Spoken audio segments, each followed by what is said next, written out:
여러분 잠깐만요. 지금 이 순간 여러분의 지갑이나 통장을 한번 떠올려 보세요. 그리고 이런 상상을 해보시기 바랍니다. 만약 내일부터 월급이 완전히 끊어진다면 지금 가지고 있는 돈으로 몇 년이나 버틸 수 있을까요? 한 달? 6달? 1년? 대부분의 사람들이 이 질문 앞에서 깜짝 놀라게 됩니다. 왜냐하면 우리는 매달 들어오는 월급에 너무 익숙해져 있거든요. 그런데 언젠가는 반드시 그 월급이 끊어지는 날이 옵니다. 바로 은퇴라는 이름으로 말이죠.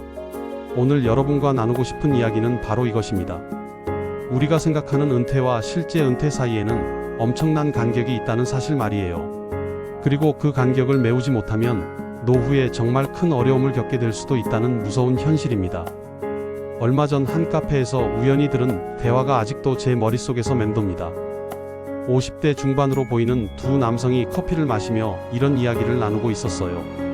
야, 우리 회사 김 부장 알지? 작년에 명예퇴직했잖아. 그런데 요즘 택시 운전한다더라. 대기업에서 30년 넘게 일한 사람이 말이야. 그 순간 저는 소름이 돋았습니다. 대기업에서 부장까지 승진한 사람도 은퇴 후에 택시를 운전해야 하는 현실. 이게 바로 우리가 맞닥뜨리고 있는 은퇴의 진짜 모습이구나 싶었거든요. 우리나라 직장인들의 평균 퇴직 연령이 50대 중반이라는 사실 알고 계셨나요? 그런데 국민연금을 받을 수 있는 나이는 65세예요. 그러니까 퇴직하고 나서 국민연금을 받기까지 거의 10년이라는 공백 기간이 있는 거죠. 이 10년 동안은 오롯이 본인이 준비한 돈으로만 살아야 하는 겁니다. 더 무서운 건 국민연금을 받기 시작한다고 해서 문제가 끝나는 게 아니라는 점이에요. 국민연금만으로는 은퇴 전 생활 수준을 유지하기가 거의 불가능하거든요. 대부분의 전문가들이 은퇴 후에도 은퇴 전 소득의 70% 정도는 확보해야 한다고 말하는데 국민연금은 그 절반도 안 되는 경우가 많아요. 그렇다면 나머지는 어떻게 채워야 할까요? 당연히 개인이 미리 준비해둔 돈으로 채워야 하죠. 퇴직금, 개인연금, 예적금, 부동산 등등 말이에요. 하지만 여기서 함정이 있습니다. 우리가 생각하는 것보다 훨씬 더 많은 돈이 필요하다는 거예요. 한번 계산해 볼까요? 지금 한 달에 300만 원을 쓰며 살고 있는 사람이 있다고 가정해 봅시다. 은퇴 후에도 비슷한 수준의 생활을 하려면 물가 상승을 고려해서 한 달에 400만 원 정도는 있어야 할 거예요. 그런데 국민연금에서 150만 원을 받는다면 나머지 250만 원은 본인이 준비한 돈에서 나와야 하는 거죠. 250만 원씩 1년이면 3천만 원이에요. 10년이면 3억 원, 20년이면 6억 원입니다. 그런데 여기서 끝이 아니에요. 이 돈을 그냥 통장에 넣어두면 물가 상승 때문에 가치가 계속 떨어지니까 어느 정도는 투자를 해서 불려야 하는데 투자에는 항상 위험이 따르죠. 더 큰 문제는 우리가 생각하는 것보다 훨씬 더 오래 살게 될 가능성이 높다는 점입니다. 의학 기술이 발달하면서 평균 수명이 계속 늘어나고 있거든요. 지금 40대인 사람들은 90세까지 사는 게 전혀 이상하지 않을 거예요. 그러면 은퇴 후에 30년을 더 살아야 하는 건데 과연 그 긴 시간을 버틸 만큼 충분한 돈을 준비할 수 있을까요? 여기서 많은 사람들이 착각하는 부분이 있어요. 그럼 투자를 더 공격적으로 해서 수익률을 높이면 되겠네라고 생각하는 거죠. 물론 투자도 중요합니다. 하지만 투자만으로는 한계가 있어요. 특히 나이가 들수록 위험한 투자는 할 수 없거든요. 젊을 때는 주식이 반토막 나도 언젠가는 오르겠지 하면서 기다릴 수 있어요. 시간이 많으니까요. 하지만 은퇴 후에는 그럴 여유가 없어요. 당장 생활비가 필요한데 투자한 돈이 손실을 보면 어떻게 하겠어요? 그래서 나이가 들수록 안전한 투자 위주로 갈 수밖에 없고 안전한 투자는 수익률이 높지 않죠. 결국 아무리 열심히 투자를 해도 아무리 많은 돈을 모아둬도 완전히 일을 그만두고 그 돈으로만 살아가기에는 부족할 가능성이 높다는 거예요. 그렇다면 어떻게 해야 할까요? 답은 의외로 간단합니다. 은퇴를 다르게 생각하는 거예요. 지금까지 우리는 은퇴를 일을 완전히 그만두는 것으로 생각해 왔어요. 오늘까지는 일하고 내일부터는 완전히 쉬는 것. 마치 스위치를 끄듯이 말이죠. 하지만 이런 방식의 은퇴는 현실적으로 불가능해졌어요. 수명은 늘어나고 물가는 오르고 투자 수익률은 예전만 못하고 사회보장제도는 부족하고 이런 상황에서 완전한 은퇴는 사치가 되어버린 거죠. 그래서 새로운 은퇴 방식이 필요해요. 한 번에 뚝 떨어지는 것이 아니라 계단을 내려가듯이 천천히 은퇴하는 거죠. 예를 들어 55세까지는 풀타임으로 일하고 55세부터 60세까지는 파트타임으로 일하고 60세부터 65세까지는 더 적게 일하고 이런 식으로 말이에요. 이렇게 하면 여러 가지 장점이 있어요. 우선 소득이 갑자기 끊어지지 않으니까 경제적으로 안정적이죠. 비록 예전만큼 많이 벌지는 못하더라도 조금이라도 계속 돈이 들어오면 저축해둔 돈을 덜 써도 되거든요. 또 정신적으로도 좋아요. 갑자기 완전히 일을 그만두면 허전함을 느끼는 사람들이 많거든요. 평생 일해오던 사람이 갑자기 할 일이 없어지면 우울해지기 쉬워요. 하지만 조금씩 줄여가면서 은퇴하면 그런 충격도 덜하고 새로운 생활에 적응할 시간도 충분히 가질 수 있어요. 건강 면에서도 마찬가지예요. 갑자기 모든 활동을 중단하면 몸도 마음도 급격히 늙어버리는 경우가 많거든요. 하지만 적당히 일을 계속하면 몸도 마음도 활력을 유지할 수 있어요. 물론 이런 방식이 모든 사람에게 가능한 건 아니에요. 직장 상황이나 개인 상황에 따라 다를 수 있죠. 하지만 중요한 건 이런 가능성을 미리 염두에 두고 준비하는 거예요. 오늘 이 시간에는 이런 새로운 은퇴 방식, 즉 점진적 은퇴가 왜 필요한지, 그리고 어떻게 준비해야 하는지에 대해서 자세히 말씀드리려고 해요. 여러분의 노후가 택시 운전대를 잡는 것이 아니라 진정으로 여유롭고 의미 있는 시간이 될 수 있도록 말이에요. 그렇다면 구체적으로 어떻게 점진적 은퇴를 준비해야 할까요? 먼저 가장 중요한 건 마음가짐의 변화입니다. 은퇴를 끝이 아니라 전환으로 보는 거예요. 완전히 멈추는 게 아니라 다른 방식으로 살아가는 것으로 말이죠. 실제로 주변을 보면 이런 방식으로 성공적인 은퇴를 하신 분들이 꽤 있어요.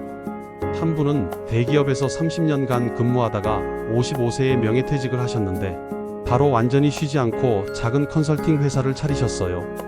본업에서 쌓은 경험과 인맥을 활용해서 주 3일 정도만 일하면서도 괜찮은 수입을 올리고 계시죠.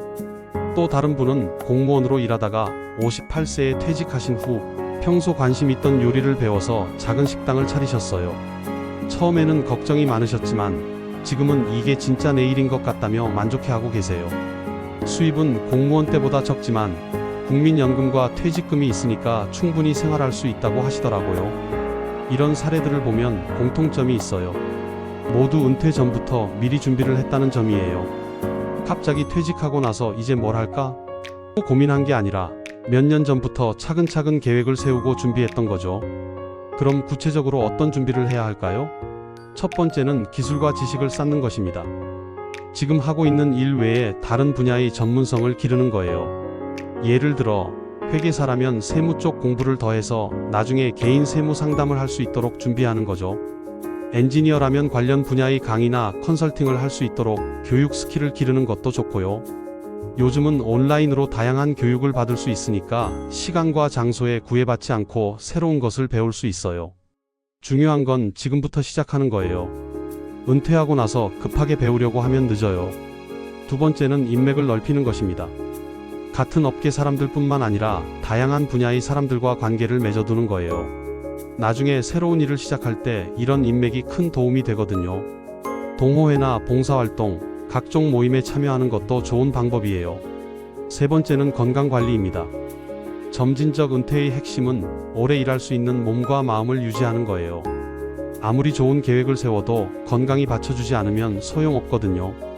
규칙적인 운동과 건강한 식습관, 스트레스 관리 등을 통해 50대, 60대에도 활력 있게 일할 수 있는 몸을 만들어야 해요.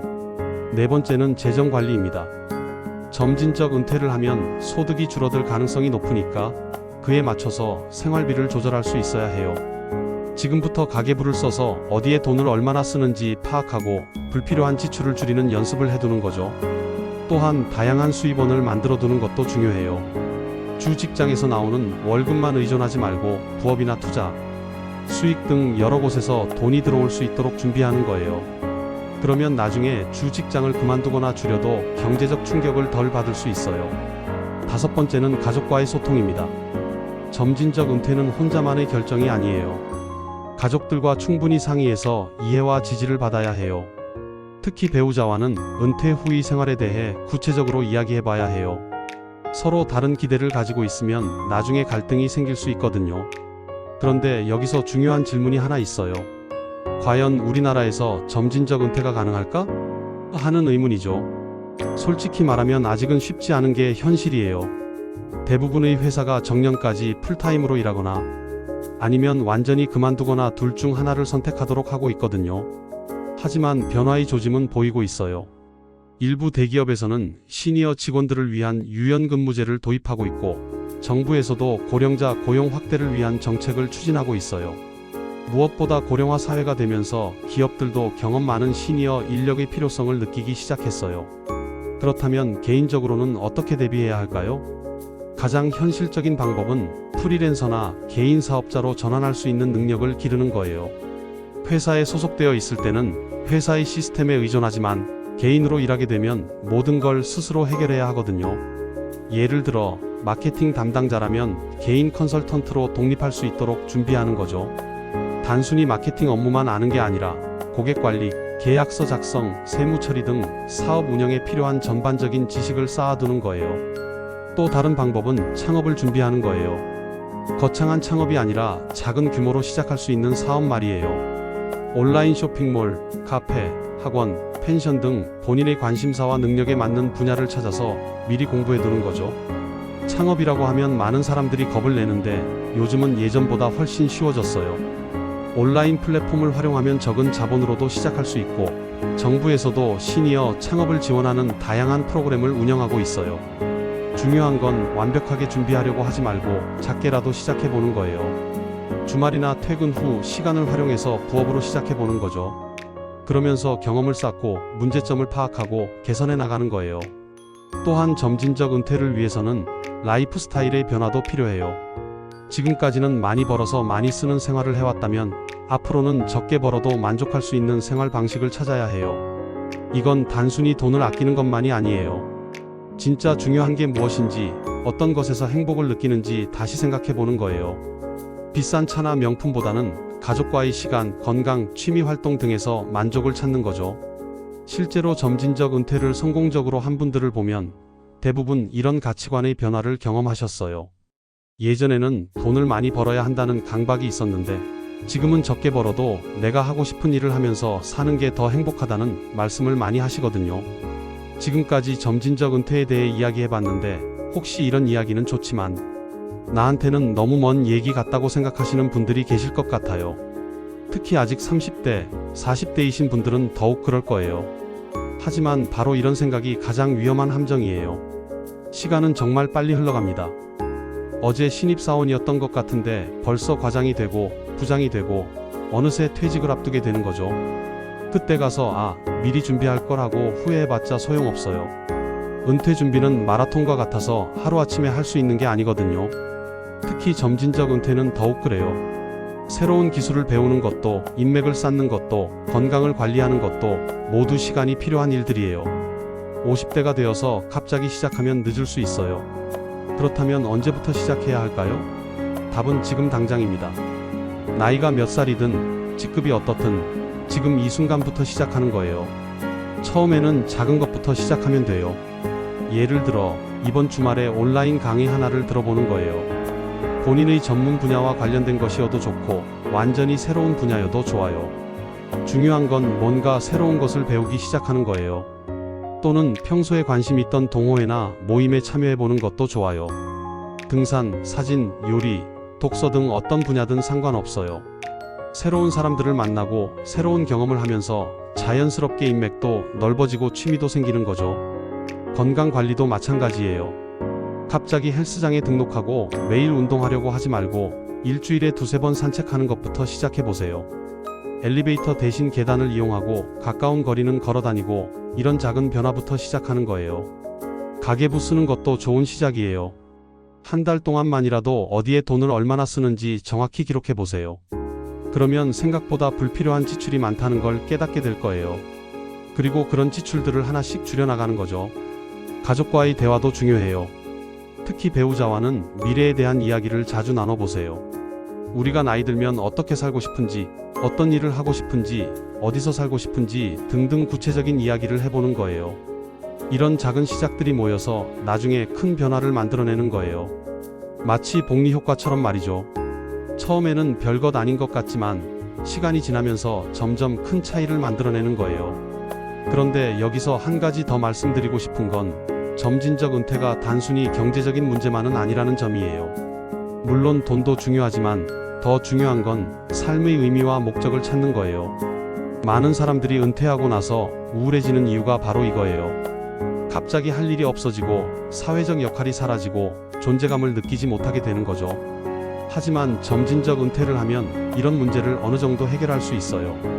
계속해서 사회와 연결되어 있고 누군가에게 도움이 되는 일을 하고 성취감을 느낄 수 있거든요. 비록 예전만큼 바쁘지는 않더라도 여전히 의미 있는 일을 하면서 살아갈 수 있는 거죠. 실제로 성공적인 점진적 은퇴를 하신 분들을 보면 대부분 지금이 인생에서 가장 행복한 시기라고 말씀하세요. 경제적 압박은 줄어들었는데 하고 싶은 일은 할 수 있고 가족과 보내는 시간도 늘어나고 건강도 챙길 수 있고 이보다 좋을 수가 없죠. 물론 모든 사람이 이런 이상적인 은퇴를 할 수 있는 건 아니에요. 개인의 상황이나 사회적 여건에 따라 한계가 있을 수 있죠. 하지만 중요한 건 그런 한계 안에서라도 최선을 다해 준비하는 거예요. 완벽하지 않더라도 지금보다는 나은 은퇴를 할 수 있도록 노력하는 거죠. 그리고 그런 노력들이 모여서 우리 사회 전체의 은퇴 문화도 조금씩 바뀌어 나갈 거예요. 마지막으로 한 가지만 더 말씀드리고 싶어요. 은퇴 준비를 하면서 너무 스트레스 받지 마세요. 이것도 해야 하고 저것도 해야 하고 하면서 부담감을 느낄 필요 없어요. 완벽한 은퇴 계획이란 존재하지 않거든요. 중요한 건 방향성이에요. 어떤 방향으로 가고 있는지, 그 방향이 맞는지 가끔씩 점검해 보면서 조금씩 조정해 나가는 거예요. 마치 항해하는 것처럼 말이죠. 목적지는 정해져 있지만 바람과 파도에 따라 경로는 조금씩 바뀔 수 있는 거예요. 그리고 무엇보다 현재를 소홀히 하지 마세요. 미래를 위해 준비하는 것도 중요하지만 지금 이 순간도 충분히 즐기면서 사세요. 은퇴는 인생의 끝이 아니라 새로운 시작이니까 너무 무겁게 생각하지 마시고요. 오늘 이야기가 여러분의 은퇴 준비에 조금이라도 도움이 되었으면 좋겠어요. 그리고 혹시 주변에 은퇴를 앞두고 계신 분들이나 은퇴 준비를 고민하고 계신 분들이 있다면 오늘 내용을 공유해 주세요. 여러분의 은퇴 준비 경험이나 고민이 있으시면 댓글로 남겨주세요. 서로의 경험을 나누다 보면 더 좋은 아이디어들이 나올 수 있을 거예요. 그리고 이런 유익한 내용이 더 많은 분들에게 전해질 수 있도록 좋아요와 구독도 부탁드려요. 여러분의 안정적이고 행복한 노후를 위해 계속해서 도움이 되는 내용들을 준비하겠어요. 오늘도 끝까지 들어주셔서 정말 감사합니다.